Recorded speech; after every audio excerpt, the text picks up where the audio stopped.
Olá, assinante do Canal 14. Estamos no ar com mais uma programação do Visão Geral. Que tem a produção do publicitário Fernando Dutra e a coordenação da jornalista Eliane Rodrigues. José Augusto, apresenta o nosso convidado de hoje. Pois é, uma figura extremamente conhecida nos meios sociais, políticos, médicos, de saúde de nossa cidade. Ele que sempre procura fazer ou prestar um serviço àquelas pessoas mais necessitadas. Eli Rosa, do PSC, volta a assumir a Câmara Municipal e com a cabeça um tanto quanto diferenciada. Eli, é um prazer tê-lo aqui conosco. Muito obrigado, Leda, Zé Augusto e também a minha amiga Patrícia. Eliane. Desculpa. Eliane que me convidou para estar aqui. É novamente muito prazeroso falar da nossa cidade, porque eu sei que essa visão geral, que aliás é o título do programa, precisa ser, a cada dia que passa mais, trazer Anápolis, trazer as discussões das demandas de Anápolis, principalmente essas demandas que emanam do poder público, né? Que segurança, educação e saúde, que é um problemaço, né? Por falar em visão, desculpa, Alan, por falar em visão, o vereador Eli Rosa, do PSC, tem uma visão um tanto quanto diferenciada. Quando ele associa o poder público, o poder econômico, estando pujante na cidade de Anápolis, mas parece que ausente na política, seria isso? Sim, nós temos dois pilares fundamentais que nos levam ao sucesso, que nos levam ao progresso. E para destacar esses dois pilares, o poder econômico está ligado diretamente ao nosso sistema, que é um sistema capitalista. E o nosso regime está ligado à democracia, né? Que é um regime democrático que nós vivemos hoje inquestionavelmente, apesar de a gente ter alguns militantes políticos que têm uma ideia, vamos dizer assim, muito socialista, né? Que tira a liberdade do homem e da mulher de conquistar seus próprios sonhos. Então, esses dois poderes, eles precisam se colocarem nos seus devidos lugares. É muito triste você ver o poder econômico infiltrado no poder político. E muito contrário também, o poder político infiltrado no poder econômico. A gente vê grandes lideranças de toda sorte, religiosa, classistas, querendo infiltrar dentro do poder político, mas com o poder de compra do voto. Isso é uma desgraça, com perdão da palavra, para o nosso sucesso. Quando as pessoas se desenvolvem numa campanha com poder econômico para mais uma vez iludir o eleitor na prática da compra do voto, nós temos os cargos políticos preenchidos com pessoas sem compromisso com o poder político, pessoas que têm compromisso com o poder econômico. E, no meu entendimento, fica clássico e notório essa confusão traz um desastre, né? Nós vemos em Anápolis, por exemplo, a CIA. A CIA é um poder econômico que ela se destacou, fez com que Anápolis conseguisse o seu espaço do ponto de vista da economicidade, da pujança que Anápolis tem. Mas cadê? Onde estão esses empresários que fizeram acontecer, que têm a capacidade de pensar, a capacidade de fazer gestão? Eles estão fora da política e cobrando sem conhecimento de causa. Então é muito solidão para quem quer fazer política séria, assumir mandato nessa confusão, né? Onde o poder econômico quer mandar nos mandatários, né? Quer comandar através dos seus dinheiros investidos em campanhas. Então, eu vejo isso, eu sou apaixonado por Anápolis. Anápolis me deu a oportunidade de eu ajudar meu pai e minha mãe a criar os meus 7 irmãos. Então, eu estou na política e eu poderia muito bem me afugentar, porque já tenho mais de 60 anos e deveria eu, então, pela situação de hipossuficiência que eu vim, hoje eu ter um pouquinho mais de qualidade de vida me recolhendo para o seio da minha família, né? Vocês nunca viram um irmão meu, vocês nunca viram meu pai, vocês nunca viram a minha mãe levantar a bandeira minha política. Eu sou o único da família que me envolvi na política e como a gente tem essa visão de fazer Anápolis crescer, então eu estou me doando para Anápolis, mas muitas vezes o eleitor ele é abordado de uma forma tão eficiente, tão eficaz pelo poder econômico, que acaba, por exemplo, eu assumi a Câmara de Vereadores agora como primeiro suplente. E os meus votos são votos de gratidão. Então, eu nunca vou usar do poder econômico que meus companheiros, os meus amigos, que eu mesmo posso ter, de fazer essa aquisição do voto. O voto tem que ser algo conquistado.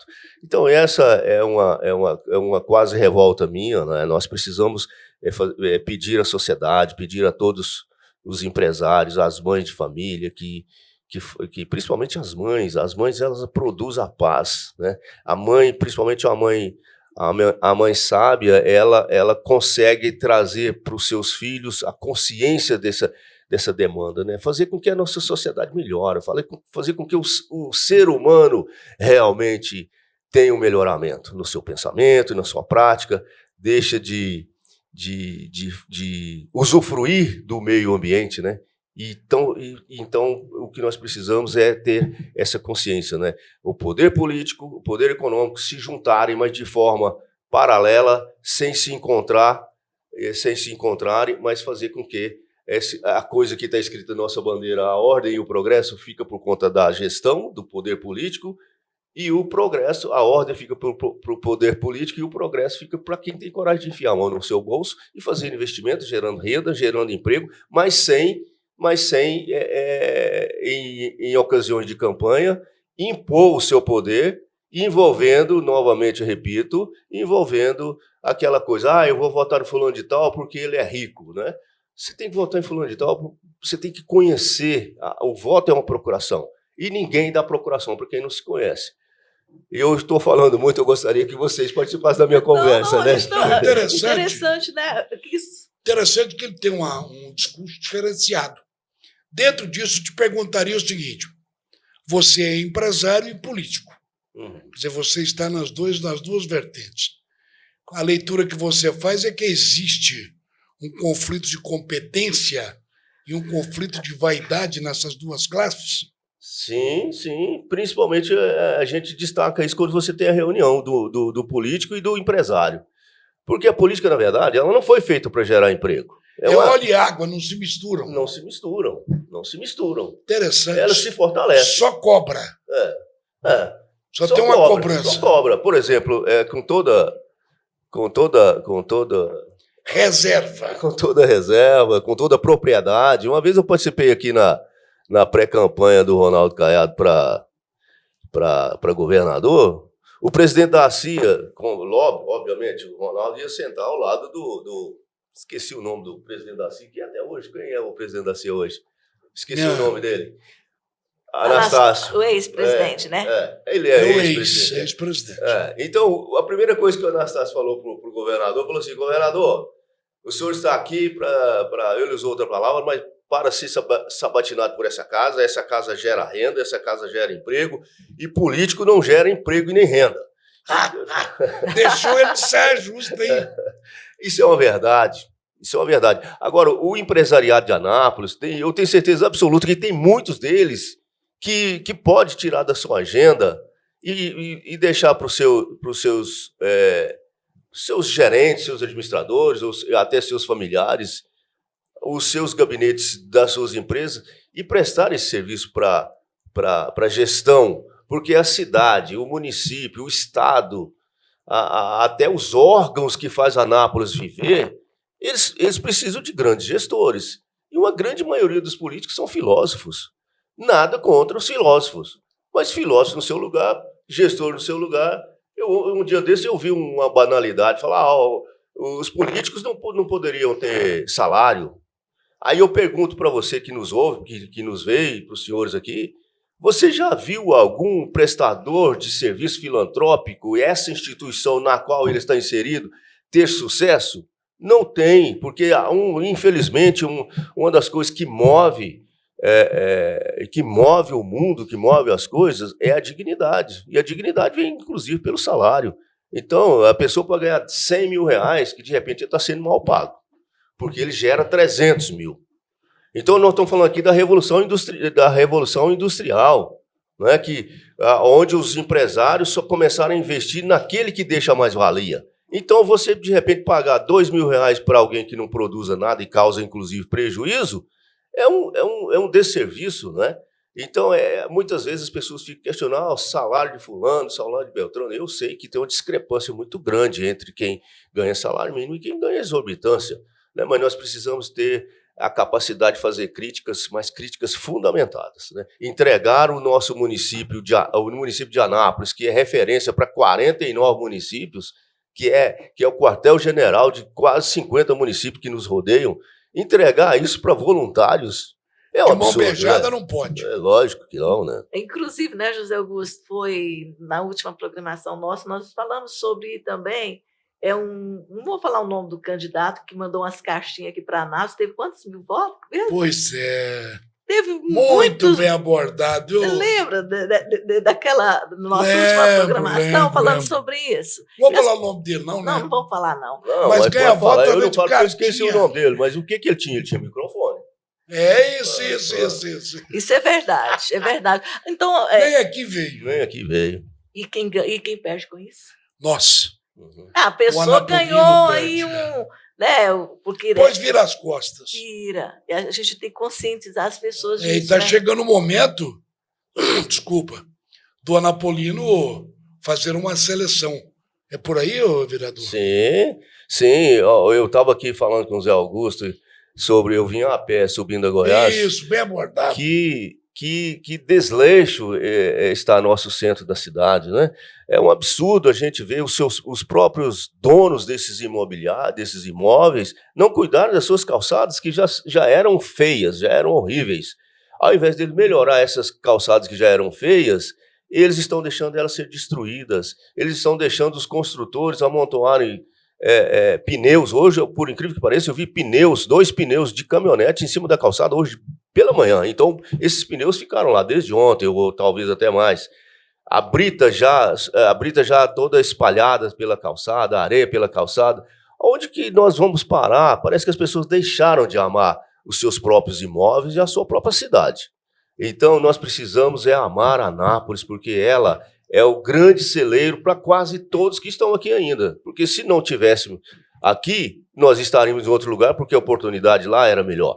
Então, tem grandes pessoas que têm uma quantidade muito grande de imóveis no centro da cidade, abandonados. Então, isso eu não sei como nós estamos convivendo com essa dicotomia, né? De um lado, você tem grandes grupos querendo investir em Anápolis, e quem são os verdadeiros proprietários, entre aspas, de Anápolis, não estão zelando por esse ente, né? Que é uma empresa. Anápolis é uma empresa de alta complexidade e de alta extensão. Então, para fazer a gestão de Anápolis, não pode ser alguém que pensa pequeno. Nós precisamos, a cada dia, nos envolver com o poder público, no sentido, pelo menos, zelar daquilo que é propriedade nossa, né? Que é o direito de propriedade que nós temos, mas nós não temos o dever de cuidar das propriedades que Anápolis... O interessante, Eli, você fazendo isso me reporta a uma colocação que um conhecido meu fez. Por exemplo, para não citar nome, determinado conjunto habitacional de apartamentos, onde um cidadão lá tem 50 apartamentos.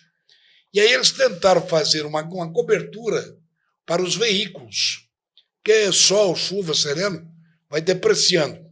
Então, o cidadão que tem 50 veículos, 50 apartamentos, melhor, não quer de jeito nenhum, porque ele vai ter um gasto maior do que quem tem um. Quer dizer, reporta aquilo que você falou em relação ao empresário e ao político e a convivência das pessoas, né?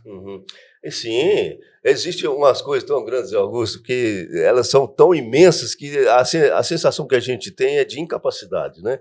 Hoje, quando você fala essa coisa aí ia raciocinando com essa questão da mobilidade urbana, nós sabemos que 60% de nós, eu não sei agora, porque agora a quantidade de carros e motos aumentou muito, mas até pouco tempo, estatisticamente, 65% de nós nos locomoviam a pé.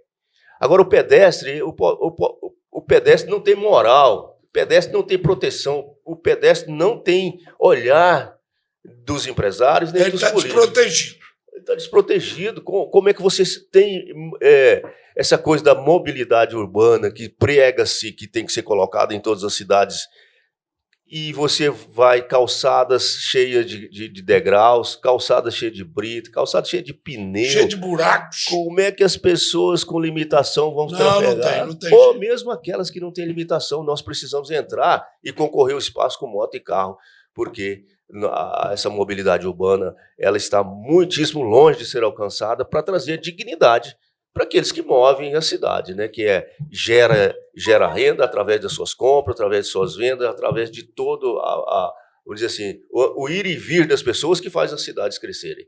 E agora, Zé Augusto, se me permite, você tocou num assunto que eu quase apanhei lá na Câmara Municipal ontem, falando da expansão. A cada dia que passa, aí vem candidatos a presidente, a senado, a deputado federal, etc, etc. Esse pessoal vem com a ilusão, vendendo a ilusão para as pessoas que vão fazer com que elas criem, que elas sejam dignificadas através das moradias. Para mim, a inclusão social ela precisa estar muito frequente em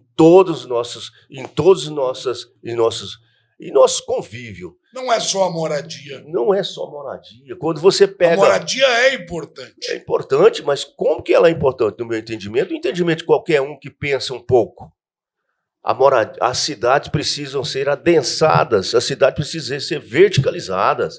Você pega aqui, principalmente alguém que quer, eu vou deixar aqui 500 casas, porque eu vou lançar essas 500 casas pré-campanha, porque eu vou fazer disso o celeiro dos votos, né? Aí coloca as pessoas num bairro longínquo, aquelas pessoas vão para ali com a ilusão que vão morar bem, mas elas vão criar seus filhos como se fosse um outro povo. Umas caixinhas de fósforo, né? Assim, começa pelas caixinhas de fósforo, né? Nós falamos também sobre o Daiane. Outro problema sério. Então, nós falamos sobre isso. Aqui também Quanto custa para a gestão levar água, levar escola, levar energia elétrica, posto de saúde, e não levam. Então, o que precisa? A inclusão social, e agora você falou de uma coisa, que são tantas as coisas, o tempo tão pequeno, falar da saúde. A deshospitalização nada foi mais do que a renúncia do poder público. Área, hein? Inclusive, José Augusto, no terceiro mandato do vereador, ele atuou muito nessa área da saúde, pregando para melhoramento da saúde, inclusive das pessoas que estavam com câncer. Falou da sua bandeira também, você pregou muito sobre o meio ambiente, sobre as empresas, micros e pequenas empresas. Você se lembra dos 3 últimos mandatos do vereador? Eu gostei muito sobre isso, ele batalhou em prol da saúde, né? Sim, vale dizer que eu tenho, nos meus projetos que são focados só nessa questão da saúde, saúde pública, eu tenho quase 500 pacientes em quimioterapia do SUS. Eu fico aqui, não é fazendo filosofia, não. O que eu falo, eu faço muito mais do que eu falo. Não? Agora, com o avançar da minha idade, com a decisão de não... assim, a decisão que eu digo é a própria condição. Nós vamos chegando a uma certa condição que eu não nasci aqui, mas vim para cá com 12 anos. Você é de Rialma? Eu sou pertinho de Rialma, ali, de uma cidadezinha lá que chama Castrinópolis, nem existe mais. Então, eu vim para cá criança e vi Anápolis chegar onde chegou. Eu não vou dizer... Como é que é essa deshospitalização? O governo federal, o Ministério da Saúde, sobretudo, colocou de uns 20 anos para cá, 16, 20 anos, essa questão da deshospitalização, e inclusive o governo, que é incapaz de fazer gestão de forma geral, se mete a fazer gestão de hospital. Agora está voltando um pouco. Se você vai ver que está pipocando no Brasil inteiro a questão das OS, né, que são as organizações sociais, que estão assumindo as gestões dos hospitais médios e grandes e trazendo soluções com muito menos dinheiro. Né? Nós vemos isso. Agora, respondendo a sua pergunta, Zé Augusto, a deshospitalização é essa criação de uma série de postinhos, uma série de UPAs no Brasil inteiro, mas a capacidade de solução desses órgãos são pífias. Eles não têm capacidade, não tem gente para fazer aquilo ali. Então, ao invés de adensar soluções em um centro, que aí, inclusive, vem da questão da verticalização da cidade, a cada dia que passa, a gente está vendo os entes ser mais onerosos, porque eles querem descentralizar tudo, né? E, no meu entendimento, a deshospitalização, ou seja, se você passar mal, você chama o SAMU. Se você infartar, você chama o SAMU. Se você tiver um aneurisma rompido, você chama o SAMU. O SAMU chega lá, já foi, a pessoa já foi. Quem tem condições vai para o Sírio-Libanês. Quem tem condição e tempo vai para o Sírio-Libanês. Porque que parece, nós estamos vendo aqui o Grand Life, né? O Grand Life é um grande complexo hospitalar que serve de centro de convivência, heliporto, etc., sendo instalado ao meio de tudo isso que a gente falou, de umas calçadas esburacadas, de uma cidade que está ficando... Então, mas voltando ao assunto aí, Zé Augusto, a deshospitalização é essa política de levar para a periferia a ilusão de que o paciente vai ser atendido. O paciente chega ali, como essas clínicas populares, nada contra elas. Mas as pessoas hoje querem pagar? Eu vou pagar R$39 ou R$49 por mês e vou ter atendimento. Você não tem atendimento. Você tem recepção. Mas quando você precisa de atendimento, você tem que ir para... Tem que diferenciar recepção de atendimento, né, vereador? Com certeza, com certeza. Verdade. Né? Então, é muito triste a gente ver a gestão pública se afastando do seu dever primeiro, que é a obrigação do Estado é entregar a saúde para o cidadão. E o dever, isso é dever do Estado e direito nosso do cidadão. Aqui, por exemplo, Zé Augusto, nós temos mais ou menos 200 crianças e antes de ontem eu deparei com uma de 11 anos, diagnosticada com câncer e não tem o direito de tratar em Anápolis. Deus do céu. É difícil, né? Aí ele sai do seu meio familiar, do seu meio escolar, né? Que faz uma diferença tremenda. Seu meio social, de todo do carinho dos seus avós, que nunca podem nem visitá-los nesses outros municípios onde eles vão fazer quimioterapia. Então, essa desumanidade imposta ao paciente menor de 12 anos, com certeza absoluta, é quase um outro câncer na família. Então, é muito complicado a gente viver com essa situação, nos causa, inclusive, revolta. Tem mais de 12 anos que eu luto, inclusive eu já contratei uma oncologista pediátrica, banquei, entre aspas, aqui, que foi a minha empresa, né? A minha instituição bancou o salário dela aqui durante 2 anos e 8 meses, esperando o poder público implantar esse serviço aqui, e nunca foi implantado. E é quando a gente vai ver... É muito triste até falar, eu já, a minha vida inteira, eu costumei falar o que penso, e continuo falando o que penso. A instituição, a equipe multidisciplinar que trata o paciente com câncer, para sobrar algum dinheiro, o dinheiro vem de onde? Vem do medicamento. Como os pacientes mirim pesam pouco, não tem vontade política de implantar o serviço. Meu Deus. Então, quando a pessoa... Absurdo, hein? É um absurdo. Então, os gestores, com exceção de alguns poucos, não entendem essa questão da saúde, né? Muitas vezes, aqueles que têm interesse econômico, eles envolvem os prefeitos numa linha de desmotivá-lo a implantar esse tipo de serviço. Não implanta, porque isso, são poucos pacientes. Que mentira! Anápolis tem quase 200 pacientes mirins que não são tratados aqui porque pesam 30 quilos, 40 quilos, então a quantidade de medicamento é tão baixa. Isso? A realidade é essa. Difícil. Deus do céu. Por isso que... José Augusto.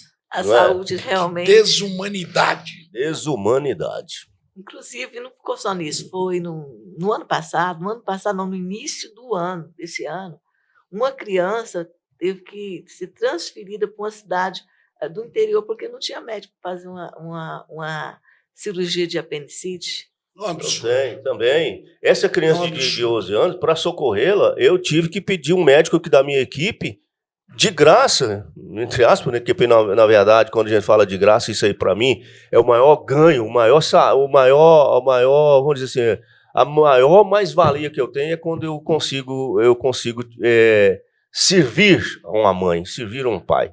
Então, eu tive que levar ela para a minha clínica, que a minha clínica, ela não tem, como eu já lutei para a própria clínica minha assumir esses pacientes, não tive, vamos dizer assim, a parceria para ser montado isso, eu faço isso como que é o nome que eu quero dizer assim, de cortesia, né? E hoje, para você manter uma equipe multidisciplinar que cuida de câncer, principalmente os cânceres sólidos e os cânceres de sangue, é muito oneroso, mas mesmo assim, pelo menos esse trabalho de dignidade humana eu continuo fazendo, independente de receber por isso ou não. Inclusive, José Augusto, nós falando sobre a saúde, principalmente infantil, esse ato que aconteceu, essa mãe me pediu ajuda. Foram dois acontecimentos no início desse ano. Ela falou o seguinte, que um dos casos transferiu ela e a filha para Goiânia. Eles não tinham uma refeição, ela não tinha dinheiro no bolso. Eu teve que pegar uma fila enorme lá em Goiânia para ela ser atendida, mesmo sendo encaminhada daqui para Goiânia. Um dos casos. A criança ficou lá, a mãe e a criança sem meios, não tinha extremamente não tinha lamentável. dinheiro, não conhecia ninguém lá em Goiânia, e ficaram lá esperando, parece que até no outro dia para dar o andamento para fazer a cirurgia na criança, e ela ficou sem poder, como me ligou pedindo ajuda.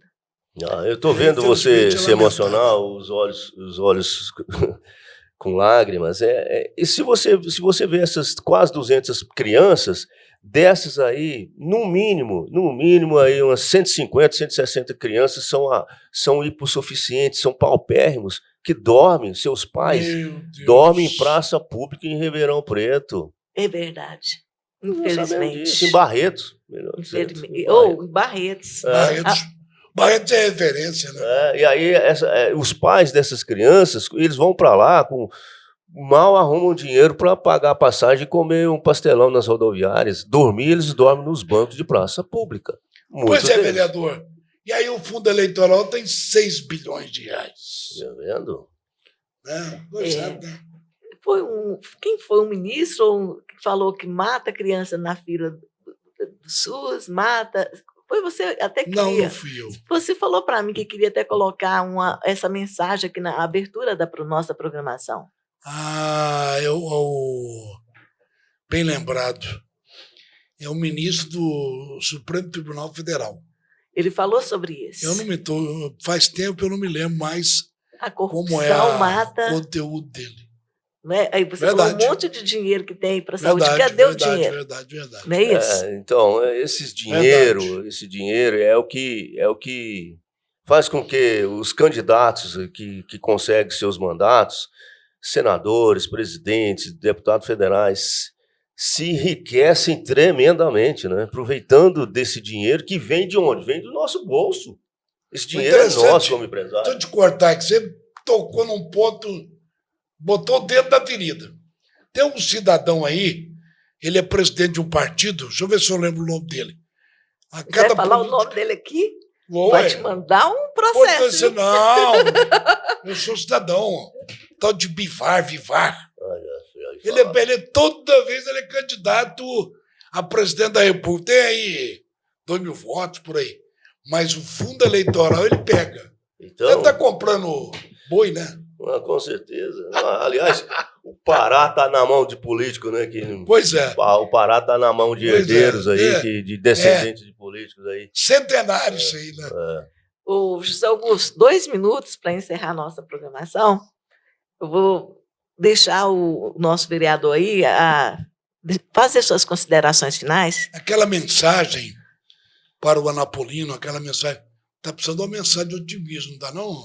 A Sim. política também, tá chegando aí agora as eleições, o povo tem que conscientizar em quem que vai votar, que depois quem sofre somos nós, né? Durante 4 anos. Mas tem 500 anos que é assim. Mas, José Augusto, não é possível, José 500 Augusto. anos. Vai demorar mais uns 500. Não, tá bom, fica à vontade. Mas é o óbvio, né? Você, eleitor, você tem na mão uma procuração. Você precisa entender a quem você vai passar essa procuração. Para quem você vai passar essa procuração. Verdade. Então, para você fazer isso, é hora agora de você conhecer os políticos, conhecer seus candidatos e não fazer com que não deixar acontecer o que acontece sempre nas campanhas políticas, né? Na última noite, na penúltima noite, a cidade não dorme. É um movimento. É um movimento de madrugada que a gente não Oh, entende meu por Deus. quê. E você sabe muito bem do que eu estou falando. Depois você sofre com meu tudo Deus. isso, né? Você compra, os candidatos compram a sua própria dignidade.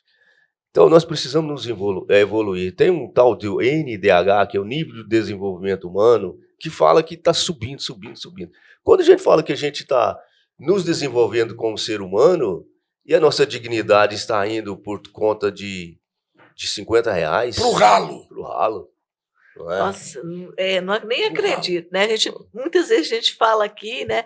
Mas será que ainda tem No Brasil como? inteiro. No Brasil Infelizmente, inteiro. né? Infelizmente. Olha, em nome do nosso diretor, Fernando Dutra, que é o nosso diretor-geral, quero agradecer aqui a sua presença no Canal 14 e também a você, assinante do Canal 14. Até a próxima e muito obrigada pela sua audiência.